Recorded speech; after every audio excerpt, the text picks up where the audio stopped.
Hello friends, तो आज के लेक्चर में हम बात करने वाले हैं ब्रांचेज ऑफ माइक्रोबायोलॉजी के बारे में। तो चलिए शुरू करते हैं।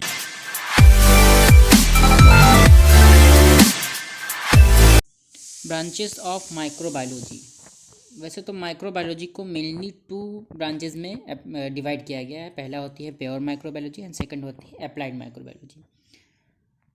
प्योर माइक्रोबायोलॉजी के 14 पार्ट में डिवाइड किया गया, जैसा कि आप देख रहे हैं इसमें। एंड अप्लाइड माइक्रोबायोलॉजी को हमने 9 पार्ट्स में डिवाइड किया गया है। तो चलिए हम इसके बारे में ब्रीफली पढ़ते हैं कि क्या होता है, कैसे होता है। ठीक है। There are many branches of microbiology but all of them are broadly categorize into two different types. They are listed below. मतलब कि बहुत सारी ब्रांचेज हैं माइक्रोबायोलॉजी के लिए, लेकिन ब्रॉडली हम कैटेगराइज इसे करते हैं तो दो डिफरेंट टाइप्स में करते हैं। जैसे कि पहला हो गया हमारा प्योर माइक्रोबायोलॉजी एंड सेकंड हो गया applied microbiology.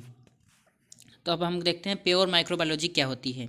In pure microbiology the microbiologist study about the structure, form, reproduction, physiology, metabolism and classification of almost all the microorganism separately and specifically at high level। मतलब कि pure microbiology में जो हमारा microbiologist होता है, यह किसी भी हमारा ऑल टाइम जितने भी हमारे माइक्रोऑर्गेनिज्म होते हैं उनके स्ट्रक्चर, फॉर्म, रिप्रोडक्शन, उनकी फिजियोलॉजी क्या है, उनका क्लासिफिकेशन क्या है, ये लगभग सभी टाइप के माइक्रो ऑर्गेनिज्म के बारे में सेपरेटली एंड स्पेसिफिकली टाइप से हाई लेवल पे स्टडी करता है। There are more than 13 branches of microbiology that are still being categorize under pure microbiology.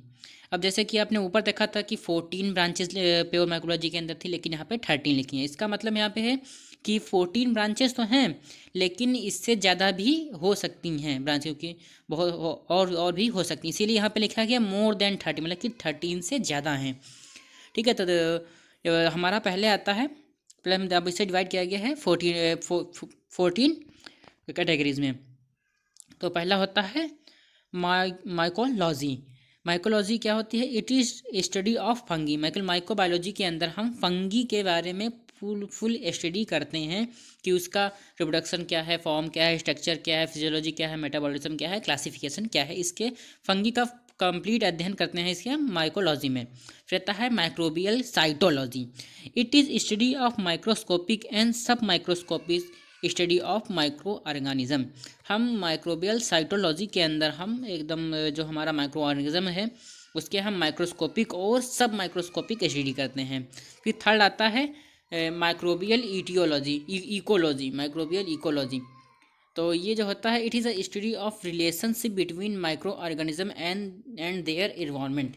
हम माइक्रोबियल इकोलॉजी के अंदर हम जो हमारा ऑर्गेनिज्म है, माइक्रो ऑर्गेनिज्म है, उसको और उसके जो इन्वायरमेंट है, उसके आसपास का जो इन्वायरमेंट है, उसके बीच में जो भी हमारा रिलेशन है, मतलब कि कैसे बर्ताव करते हैं दोनों एक दूसरे के साथ, वैसे ही जो हमारा रिलेशनशिप है उसके बारे में हम कंप्लीटली अध्ययन करते हैं।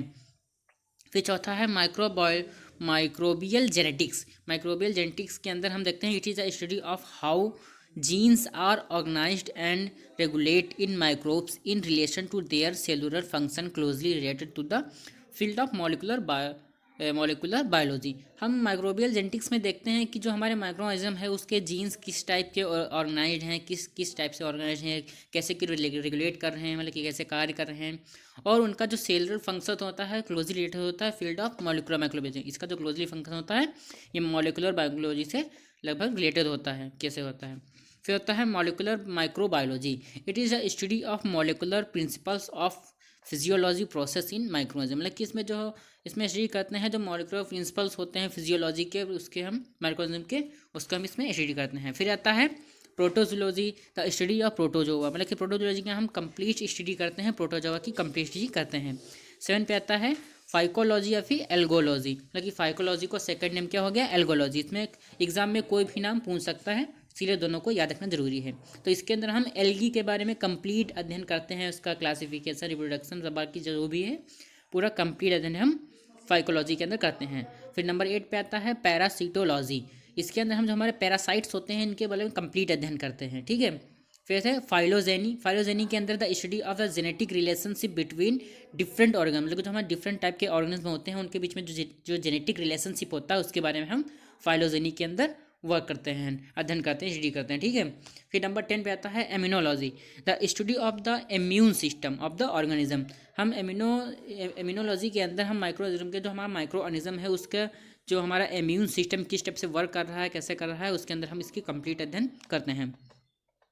नंबर 11 पे आता है bacteriology, the study of bacteria, मतलब कि बैक्टीरियोलॉजी के अंदर हम कंप्लीट स्टडी मॉर्फोलॉजी हो गई, बैक्टीरिया की रिप्रोडक्शन हो गया, क्लासिफिकेशन हो गया, कैसे वर्क करता है, कैसे रिप्लिकेट करता है, इस टाइप का सारा अध्ययन हम बैक्टीरियोलॉजी के अंदर करते हैं बैक्टीरिया के लिए, ठीक है।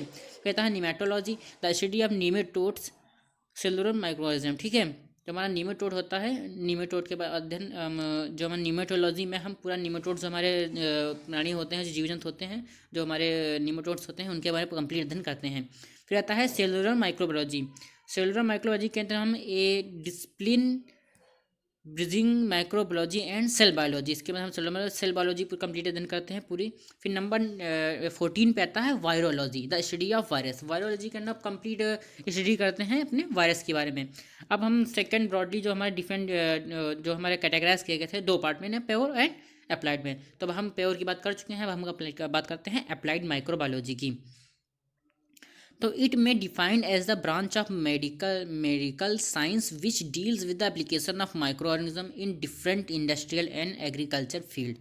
इसलिए ये जो हमारी अप्लाइड माइक्रोलॉजी होती है ये medical science with the day deals करती है किसके एप्लीकेशन, मतलब कि वो क्या कैसे कार्य करते हैं माइक्रोऑर्गेनिज्म, ठीक है, in the different industry and agriculture field, मतलब कि बहुत सारी जो हमारी इंडस्ट्री एंड एग्रीकल्चर फील्ड में उसमें किस टाइप से हमारे जो माइक्रोऑर्गेनिज्म किस टाइप से वर्क कर रहे हैं, कैसे हमारा मतलब कि हमको क्या बोलते हैं कैसे भी यूज़ कर सकते हैं माइक्रोऑर्गेनिज्म का, उस टाइम में हम इसे देखते हैं।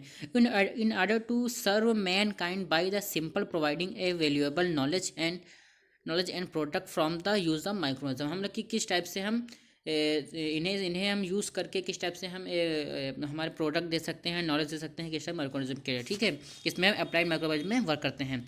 While there are more than 8 branches of microbiology, यहाँ पे हमने 9 बताया था आपको पहले, लेकिन यहाँ पे 8 है क्योंकि यहाँ पे मोर देन लगाया गया कि और भी बढ़ सकती हैं इसमें, ठीक है। That are still being categorized under applied microbiology, जो कि हमारे अप्लाइड माइक्रोबायोलॉजी के अंदर करी जाती हैं। पहला हमारा है मेडिकल माइक्रोबायोलॉजी, तो the study of the pathogenic microbes and the role of microbe in human illness. हम मेडिकल बायोलॉजी के अंदर हम क्या वर्क करते हैं, जो हमारे पैथोजेनिक माइक्रोब्स होते हैं उनका रोल ऑफ मतलब कि ह्यूमन इलनेस, जो हमारी बीमारी होती है ह्यूमन्स में जो बीमारी होती है उसमें किस टाइप से जो हमारे माइक्रोऑर्गेनिज्म होते हैं वो किस टाइप से उसमें रोल निभाते हैं, किस टाइप से वो हमारे डिफेक्ट करते हैं, इन्फेक्ट करते हैं, उसके अध्ययन इसमें करते हैं। Includes the study of microbial pathogenesis and epidemiology and the related to the study of disease pathology and immunology. इसमें हमारी स्टडी करते हैं डिसीज़ जो हमारी ह्यूमन्स में होती हैं उसकी पैथोलॉजी एंड इम्यूनोलॉजी के बारे में हम इस मेडिकल बायोलॉजी में हम इसका करते हैं। फिर आता है microbial biotechnology, the manipulation of microorganism at the genetic and molecular level to the generate useful product. हम इसमें मैनिपुलेशन करते हैं, इसमें अध्ययन करते हैं इसका जेनेटिक्स और मॉलिकुलर लेवल पे इसका हम जनरेट करते हैं, जिससे कि हम उससे हम कोई जनरेट यूजफुल ह्यूमन बींग के जो यूजफुल हो ह्यूमन बींग्स के लिए ऐसा हम कोई प्रोडक्ट इस्तेमाल कर सकें, मतलब उत्पन्न यूज़ कर सकें, ऐसा प्रोडक्ट हम बनाते हैं इसके अंदर में माइक्रोबियल बायोटेक्नोलॉजी में। फिर नंबर 3 पे आता है agriculture microbiology, the study of agriculturally relevant microbiology. Agriculture microbiology में हम जैसे उस टाइप के माइक्रो ऑर्गेनिज्म का इस्तेमाल करते हैं जो हमारे एग्रीकल्चर में हेल्प करते हैं, जैसे कि हमारा राइजोबियम हो गया जो कि हमारे दलहनी फसलों के उसमें पाया जाता है, जो कि उसमें नाइट्रोजन की पूर्ति करता है। उसी टाइप से हम कौन कौन से माइक्रोऑर्गेनिज्म ऐसे होते हैं जो हमारी हेल्प करते हैं फसल्स में एग्रीकल्चर में, उस टाइप के जो हमारे होते हैं उनका पूरा अध्ययन करते हैं, किस टाइप के हेल्प करते हैं उसका अध्ययन करते हैं, ठीक है। फिर नंबर 4 पर आता है arrow microbiology, the study of air born microbes.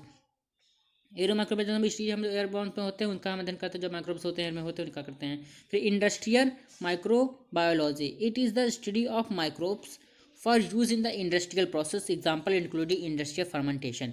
जो हमारे स्टडी माइक्रोबायोलॉजी होता है इसके हमारा इंडस्ट्रियल माइक्रोबायोलॉजी होता है, इसके अंदर जो है हम उन माइक्रोब्स का अध्ययन करते हैं जो हमारे इंडस्ट्रियल लेवल पे हमें हेल्प करते हैं किसी भी सामान या फिर किसी भी प्रोडक्ट को बनाने के लिए। जैसे कि हम फर्मेंटेशन के लिए जो हम यूज़ करते हैं उसमें जो है इंडस्ट्रियल माइक्रोब जो हम फर्मेंटेशन के जो बैक्टीरिया वगैरह होते हैं उनका यूज़ करते हैं, उनका इन्हीं में अध्ययन करते हैं। जैसे कि हम अल्कोहल बनाते हैं और अल्कोहल है, सिरका हो गया, ऐसे इस टाइप के जो हमारे प्रोडक्ट होते हैं इस टाइप में बनाते हैं, ठीक है। फिर नंबर 6 पे आता है pharmaceutical microbiology. It is a study of microbes that are related to the production of antibiotics, enzyme, vitamin, vaccines and other pharmaceutical products and that cause pharmaceutical contamination and the spoil. Pharmaceutical microbiology के अंदर जो हम वो उन microbes का अध्ययन करते हैं जो कि एंटीबायोटिक्स के रिलेटेड होते हैं, एंजाइम्स को प्रोड्यूस करते हैं, वैक्सीन में हेल्प करते हैं and the other pharmaceutical products को जो बनाने में हेल्प करते हैं, और वो भी इनसे अध्ययन करते हैं जो कि फार्मास्यूटिकल कंटामिनेशन करते हैं, कंटामिनेट कर देते हैं हमारे प्रोडक्ट को, उन स्पॉइलेज में प्रोड्यूस करते हैं, उन माइक्रो ऑर्गेनिज्म का भी हम इसमें अध्ययन करते हैं। फिर नंबर 7 पे आती है फूड माइक्रोबायोलॉजी।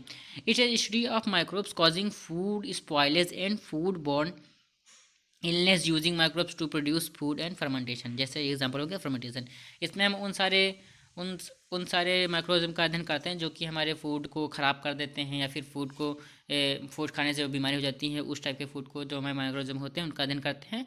और जो हमारे यूज़फुल होते हैं फूड के लिए वो भी उसका भी अध्ययन करते हैं। जैसे कि हमें फर्मेंटेशन में एक एग्जाम्पल बहुत ही अच्छा है फर्मेंटेशन में, ठीक है। फिर हो गया water of aquatic microbiology. It is a study of those organism that are found in water. Water microbiology में उन माइक्रोजन का अध्ययन करता है जो कि हमारे वाटर में पाए जाते हैं, ठीक है, हमारे वाटर को जो कंटामिनेट कर देते हैं। फिर नंबर 9 पे करते हैं environmental microbiology. It is a study of the function and diversity of microbes in the there natural environment. जैसे इन्वायरमेंटल माइक्रोबायोलॉजी में हम उन माइक्रोजम का स्टडी करते हैं जो कि हमारे फंक्शन और diversity microbes in the natural environment पाए जाते हैं। तो कैसा लगा वीडियो कमेंट करके जरूर बताएगा, और लाइक करना ना भूलेगा, और बिना सब्सक्राइब के मत जाएगा। ऐसी वीडियो देखने के लिए बिना सब्सक्राइब मत जाएगा। Thank you for watching.